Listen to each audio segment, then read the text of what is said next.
दरअसल कंबोडिया में अमेरिका के विदेश मंत्री एंटनी ब्लिंकन ने भारत के विदेश मंत्री एस जयशंकर से एक बड़ी मुलाकात की। इस मुलाकात के कई मायने निकाले जा रहे हैं। अमेरिकी विदेश मंत्री एंटनी ब्लिंकन और भारतीय विदेश मंत्री एस जयशंकर की मुलाकात से अब चीन बेचैन हो गया। अहम है क्योंकि भारत जिस भी तरफ जाएगा उसका खामियाजा दूसरे खेमे को भुगतना पड़ेगा।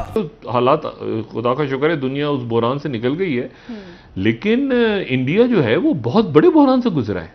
और मैं वहां पर इनके जो फॉरेन मिनिस्टर हैं जयशंकर, उनको मैं हमेशा अप्रिशिएट कर, बहुत उनको मैं दाद देता। ये हुआ है जब उसामा बिन लादेन पकड़े गए थे पाकिस्तान से, तो भारत से आवाज उड़ी थी ये कि अगर अमेरिका जाके अंदर स्ट्राइक कर सकता है तो we have a right to do it at the same time.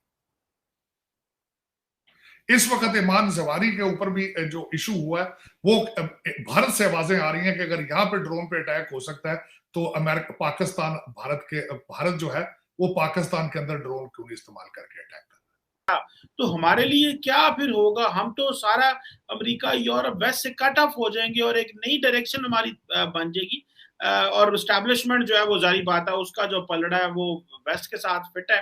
तो आप क्या समझते हैं, ये तो फिर हमारी इंटरनल जंग। चीन और ताइवान के बीच तनाव और भी ज्यादा बढ़ गया है। नैन्सी पेलोसी के ताइवान पहुंचने के बाद अब चीन और अमेरिका भी आमने सामने आ गए हैं। अपनी यात्रा खत्म करने के बाद नैन्सी पेलोसी जैसे ही ताइवान से निकली, चीन ने अपने 27 लड़ाकू विमान ताइवान में भेज दिए, जिसके बाद माहौल और भी ज्यादा गर्मा गया है। ताइवान ने भी चीन को जवाब देने के लिए एक बड़ा युद्ध अभ्यास शुरू कर दिया है। आपको बता दें कि अमेरिका ने चीन और ताइवान के बीच विवाद को और भी ज्यादा भड़का दिया है। इस लड़ाई में ताइवान अब सिर्फ एक मोहरा है, असली खेल तो अब चीन और अमेरिका के बीच शुरू हो चुका है। ये दोनों ही देश अब किसी भी हद तक जाने के लिए तैयार हैं। इसीलिए चीन और अमेरिका ने अब वैश्विक स्तर पर समर्थन जुटाना भी शुरू कर दिया है। चीन और अमेरिका दोनों के लिए भारत सबसे अहम है, क्योंकि भारत जिस भी तरफ जाएगा उसका खामियाजा दूसरे खेमे को भुगतना पड़ेगा। अब इसी बढ़ते तनाव के बीच एक ऐसी खबर आई है जिसने हलचल मचा दी है। दरअसल कंबोडिया में अमेरिका के विदेश मंत्री एंटनी ब्लिंकन ने भारत के विदेश मंत्री एस जयशंकर से एक बड़ी मुलाकात की। इस मुलाकात के कई मायने निकाले जा रहे हैं। अमेरिकी विदेश मंत्री एंटनी ब्लिंकन और भारतीय विदेश मंत्री एस जयशंकर की मुलाकात से अब चीन बेचैन हो गया है। जानकारी के लिए बता दें कि भारतीय विदेश मंत्री एस जयशंकर 2 दिनों की कंबोडिया यात्रा पर पहुंचे थे। हालात खुदा का शुक्र है दुनिया उस बहरान से निकल गई है, लेकिन इंडिया जो है वो बहुत बड़े बहरान से गुजरा है। और मैं वहां पर इनके जो फॉरेन मिनिस्टर हैं जयशंकर, उनको मैं हमेशा अप्रिशिएट कर, बहुत उनको मैं दाद देता हूं हमेशा। सर बिल्कुल। ये को अंदरूनी दबाव का सामना है, शदीद किस्म का। जो कौम परस्त है उनका भी दबाव है, उनका जो मुख्तलिफ सोशल मीडिया प्लेटफॉर्म्स हैं उनके ऊपर बात हो रही है। और ये सेल्फ प्रेस्टीज जिसे कहते हैं ना, कि अपनी एक इज्जत का एक होता है कि मतलब अब वो क्या उन्होंने करना है, तो वो अब इसके ऊपर वो रिएक्ट करेंगे। अब उस रिएक्ट करने में क्या देखें, ताइवान भी जाहिर है कि लड़ेगा, ताइवान भी लड़ेगा। और उनका ब्लॉकेड होता है, उनकी पूरी इंडस्ट्री जो कि सेमीकंडक्टर्स वहां से आते हैं, बहुत बड़ी उनकी इंडस्ट्री है। तो उनसे भी मुलाकात की है नैन्सी पेलोसी ने। उनके जो बड़े सीईओज हैं, उनकी बड़ी कंपनीज थी, उनसे भी मिली हैं। रात से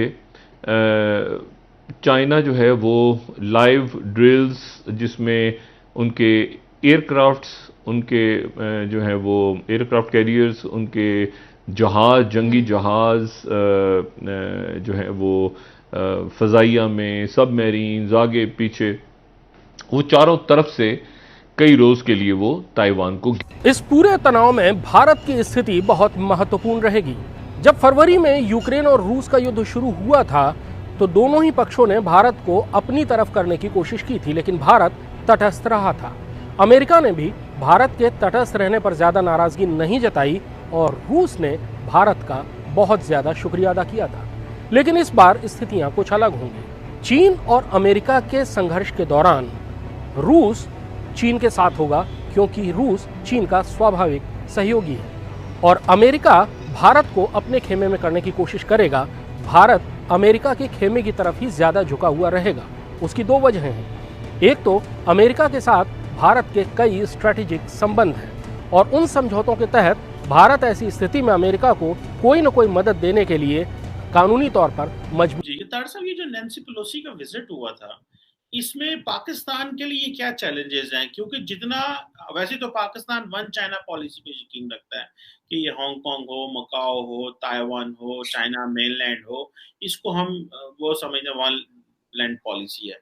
आप क्या समझते हैं कल को चाइनीज हमसे कुछ सपोर्ट मांग सकते हैं, कल को ये मामलात बिखर सकते हैं, तो पाकिस्तान तो दोनों कश्तियों का सवार है। हम अमेरिका के साथ भी रहना चाहते हैं, हम चीन का भी मुस्तकबिल तय करना चाहते हैं। तो ये जो पाकिस्तान में अगर एक एंटी अमेरिकन हुकूमत आती है इमरान खान की दोबारा, तो हमारे लिए क्या फिर होगा? हम तो सारा अमेरिका, यूरोप, वेस्ट से कट ऑफ हो जाएंगे और एक नई डायरेक्शन हमारी बन जाएगी। और एस्टैब्लिशमेंट जो है वो जारी बात है, उसका जो पलड़ा है वो वेस्ट के साथ फिट है। तो आप क्या समझते हैं, ये तो फिर हमारी इंटरनल जंग शुरू हो जाएगी एक्टर्स की, कि अगर चीन जो है वो वहां पे असर्ट करता है अमेरिकन के खिलाफ, और अमेरिकन और चीन जो ब्लॉक्स बन रहे हैं इस वक्त और हम उसमें शामिल हैं, तो पाकिस्तान को आप कैसे देखते हैं अगर इमरान खान पावर में आ जाते हैं, जो कि ऑलरेडी एंटी अमेरिकन स्लोगनरिंग कर रहे हैं और प्रो चाइना होने की बातें कर रहे हैं?